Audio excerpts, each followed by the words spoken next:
ازاي تنزل صورك بجوده عاليه على الانستجرام، صوره البروفايل الرسميه والبوست بانواعه والستوريز، كل ده هنتعلم ننزله بجوده عاليه على الانستجرام بكل سرعه وسهوله. فيديو تاني ومعكم إلهامي.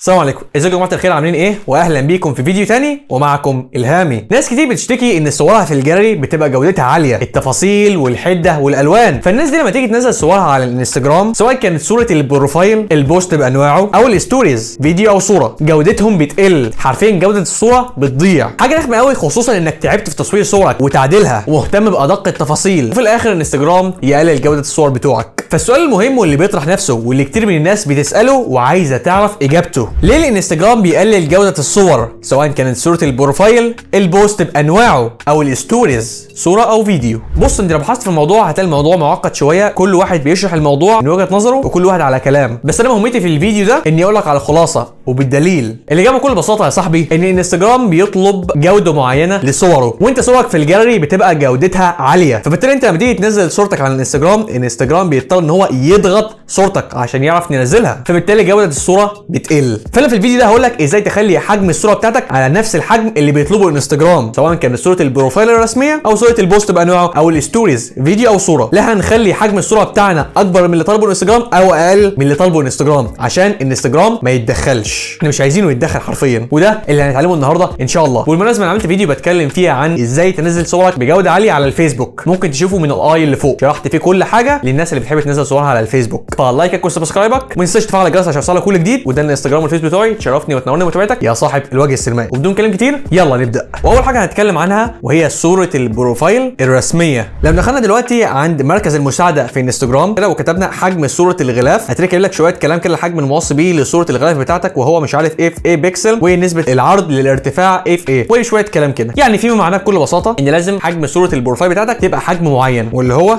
ده. فاحنا هنتعلم دلوقتي نخلي حجم الصوره بتاعتنا نفس الحجم ده. فنفترض دلوقتي ان انا عندي الصوره اللي انت شايفها قدامك دي وعايز انزلها صوره بروفايل، بكل بساطه تضغط على الايديت من فوق، وبعدين هتنزل عند كروب اللي تحت، هتيجي عند شايف انت الخيار ده تضغط عليه، وبعدين هتلاقي عندك خيارات او احجام كتيره جدا. بكل بساطه هتخليه اللي هو الحجم اللي هو السكوير زي ما انت شايف كده، وبعدين طبعا تظبط حجم الصوره بتاعتك، تظبطها كده زي كده عشان طبعا نخليها في النص عشان بيخليها دايره. طب واحد يقول لي مثلا انا بنسى موضوع السكوير والكلام ده كله من الايديت او من الجاليري، اعمل ايه؟ بكل بساطه هتنزل برنامج اسمه برنامج ستوديو، وهو ده شكل اللوجو بتاع البرنامج. هتفتح صورتك على البرنامج زي ما انت شايف كده، هتضغط على الواحد اللي فوق ده، وبعدين هتضغط على الارقام اللي فوق دي، وزي ما انت شايف كده هتلاقي هو مديك احجام لحاجات كتيره جدا جدا. فاحنا معلين ان انت هتسحب كده شمال حتى اما تروح عند خيار اللي هو بتاع سكوير زي ما انت شايف كده 1080 في 1080، هتضغط صح، وبعدين طبعا ايه تظبط حجم الصوره بتاعتك، حاول تخليها كده في النص زي ما انت شايف كده، وكده صورتك مستعده ان هي تنزل صوره بروفايل على الانستجرام وهتنزل بجوده عاليه. واحد يقول لي طب يا إلهامي دلوقتي انا عايز اتاكد وعايز اشوف الموضوع بشكل عملي. حقك عند الموضوع. هنضغط على السهم اللي فوق ونحفظ الصوره بتاعتنا سيف. هتفتح الانستجرام على البروفايل بتاعك وتروح طبعا اكنك هتغير صوره البروفايل بتاعتك، شايف كده هنا هنضغط عليها ضغطه مطوله، وبعدين يا صديقي اضغط على تشوز فروم لايبراري، تمام. وزي ما انت شايف كده هي دي الصوره بتاعتنا اللي احنا لسه حافظينها حالا. حاول نكبرها كده شويه، بص كده هتلاقي الصوره اصلا الحروف فوق هنا كده جايه بالظبط على صوره البروفايل، هي محتاجه ايه نعمل لها زوم اكتر. فطبعا احنا مش هنعمل زوم من هنا، ولكن هنرجع للصوره بتاعتنا في برنامج ستوديو، هنضغط ضغطتين وطبعا نحاول نزوم الصوره بتاعتنا زي ما انت شايف كده بالظبط كده، وتحفظ الصوره بتاعتك وبعدين تروح للبروفايل بتاعك وتنزلها وهتبقى مظبوطه. وكده انا وريتك الطريقه بشكل عملي. تاني حاجه هنتكلم عنها وهي صوره البوست العادي، دقه الصوره للصور اللي تشاركها على انستجرام، يعني حجم الصور بتاعتك للبوست بتاع انستجرام. جبت لك شويه كلام كتير صراحه، فملخصه بكل بساطه ان انت عندك حجمين للبوست على انستجرام. مبدئيا عرض البوست واحد 180 بكسل، ولكن اللي بيختلف هو الارتفاع، انت عندك 566 و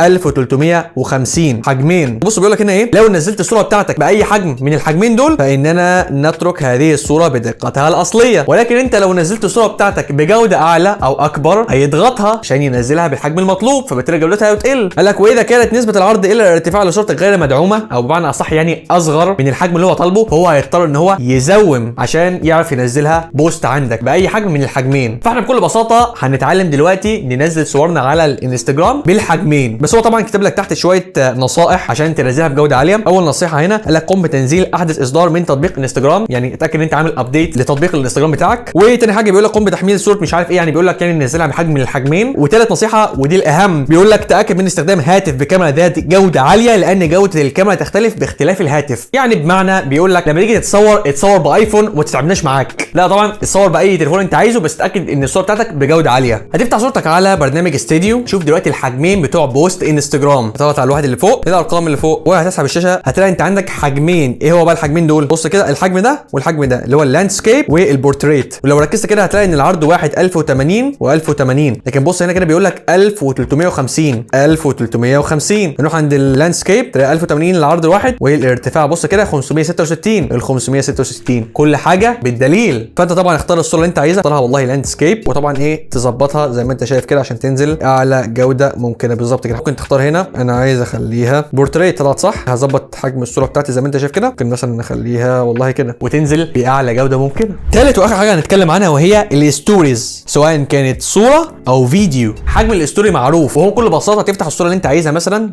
تخليها ستوري زي ما انت شايف كده، وتضغط على الايديت اللي فوق، وبعدين هتضغط على كروب من تحت، وبعدين تضغط على الخيار اللي فوق ده. فين بقى حجم الستوري؟ بكل بساطه هو الحجم اللي انت شايفه ده، تضغط عليه وكده انت بقى عندك حرفيا حجم الستوري، وتقدر تحفظ الصوره بتاعتك بالطريقه دي وتنزلها على الستوري بتاعتك وهتنزل بجوده عاليه. ولو انت واحد بتنسى افتح صورتك على برنامج استوديو، وطبعا هتلف كده حتى اما تلاقي زي ما انت شايف كده الستوري هتعمل صح، وبعدين زي ما انت شايف كده هتضغط كده ايه بص كده بص تظبط بقى حجم الصوره بتاعتك زي ما انت شايف كده، والستوري بتاعتك هتنزل باعلى جوده ممكنه. ولو انت عندك فيديو وحابب تنزله على الستوري انستجرام بجوده عاليه، هتفتح الفيديو بتاعك على برنامج في ان. وبالمناسبه احنا عملنا فيديو كامل عن برنامج في ان باعتباره اسهل وافضل برنامج مونتاج للتليفون، ممكن تشوفه من الاي اللي فوق. بكل بساطه هتضغط على الخيار اللي فوق اللي هو اوريجينال، بص كده هتلاقي عارف انت حجم التيك توك، هتضغط عليه وكده انت حفظت الفيديو بتاعك بجوده الستوري. ولكن طبعا وانت بتصور الستوري في نصائح معينه انت لازم تتبعها عشان الستوري بتاعتك تبقى بجوده عاليه، وده اللي احنا اتكلمنا عنه في الفيديو بتاع ازاي تنزل الستوري بتاعتك بجوده عاليه. فيديو جميل جدا وفي شوتس فيديوهات صورتها من العين السخنه، انصحك وبشده تشوف الفيديو ده لانه فيديو جميل جدا. ولو انت ركزت كده برده هتلاقي انت عندك برده ايه حجمين البوست بتاع انستجرام، بمعنى انت والله لو عندك فيديو عايز تنزله بوست، ده اعتقد اللي هو اللاندسكيب، وده الحجم اللي هو بتاع البورتريه. فالحجمين دول يعني انت ممكن تستخدمهم عشان تنزل الفيديو بتاعك البوست يكون بجوده عاليه. وبعد ما تختار اي حجم من الاحجام الثلاثه دول طبعا تضغط على الخيار اللي هو اللي فوق ده عشان تحفظ الفيديو بتاعك. بالمناسبه الفتره الجايه هعمل فيديو بتكلم فيه عن ازاي تنزل الفيديوهات بتاعتك على الانستجرام وتكون بجوده عاليه. تاكد انك عامل سبسكرايب وفعل الجرس عشان يوصلك الفيديو ده.